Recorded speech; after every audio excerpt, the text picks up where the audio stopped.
Drew Brees returning for another season in New Orleans. Earlier today, via Instagram, Drew Brees posting a picture of the ocean, skies, mountains. Beautiful picture. I don't know how that has anything to do with the caption, but he writes, "My feelings about the 2020 season.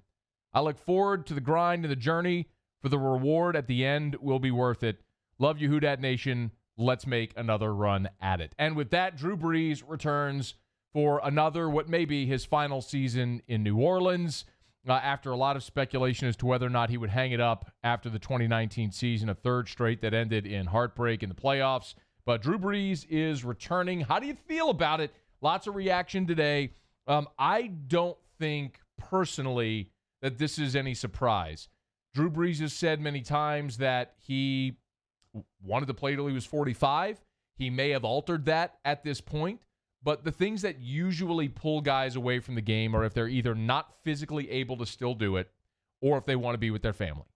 And Brees has been spectacular here. He's actually had he has set his the completion percentage record each of the past 3 seasons. So the last 3 years have been the best 3 completion percentages in NFL history. He had his highest passer rating of his career this past season, and the Saints went 13-3. The bottom line is Brees can still absolutely do it at an elite level.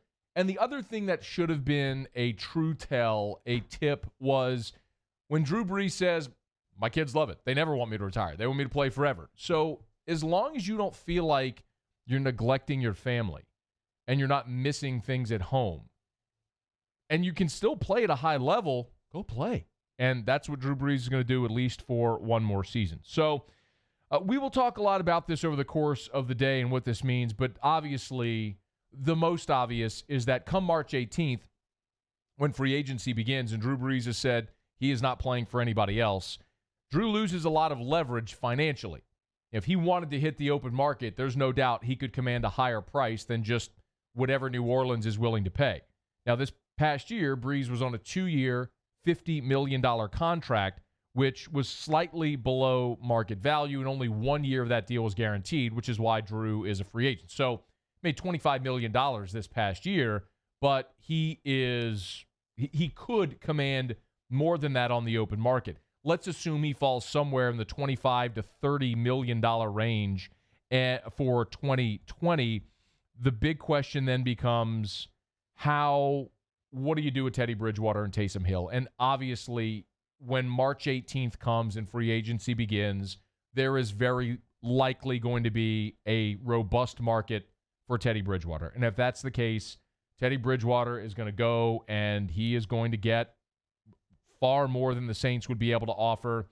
And so Teddy Bridgewater likely walks. The bigger question then becomes, what do you have to pay Taysom Hill on a restricted free agent salary?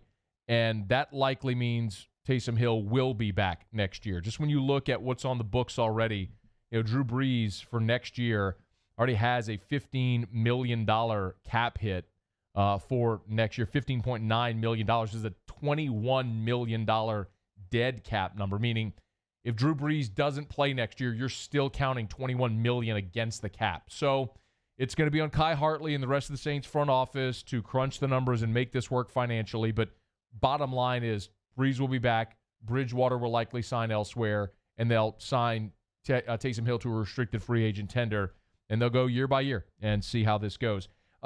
Yesterday, Ryan Clark was in studio recording his podcast, and if you haven't subscribed to it, you should. It's the Face First podcast with Ryan Clark.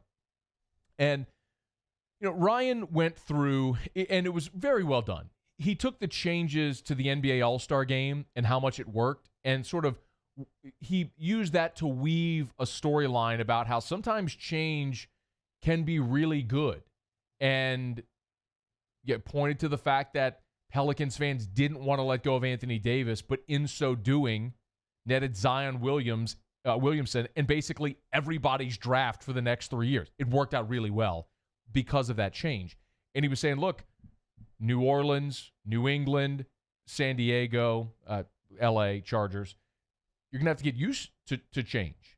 And the fact that it's coming. The New York Giants, it's coming, and it may be a good thing. But I'm not ready for this change yet. I'm not ready for Drew Brees to be gone. Change for the sake of change isn't a good thing. Change when it needs to happen for the betterment of all parties involved, even if they don't see it at that time. If you want a Kobe reference, Kobe at the end of his career, that was a change that needed to happen. Kobe was eating up so much of the Lakers' salary cap, and his play had diminished. That was a change that needed to happen for LA, and ultimately we're able to lure LeBron and now Anthony Davis.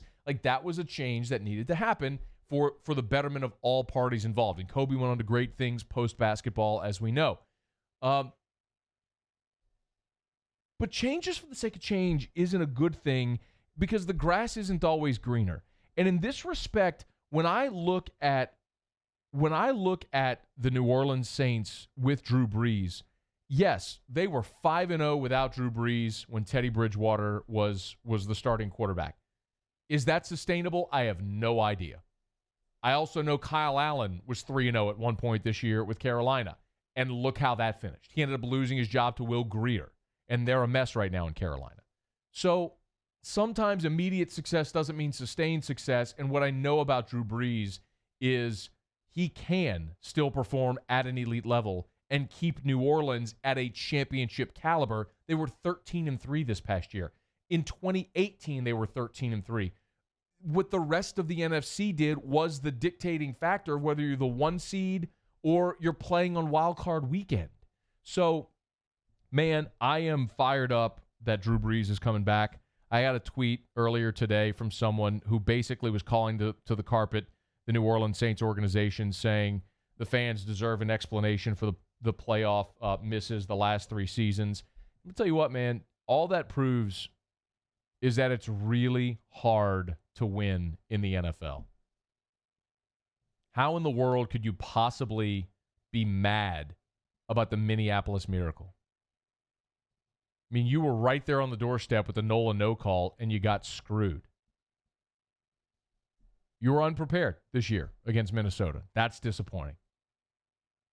But you're still right on the doorstep. And this window is still open with Drew Brees, who will be back in 2020.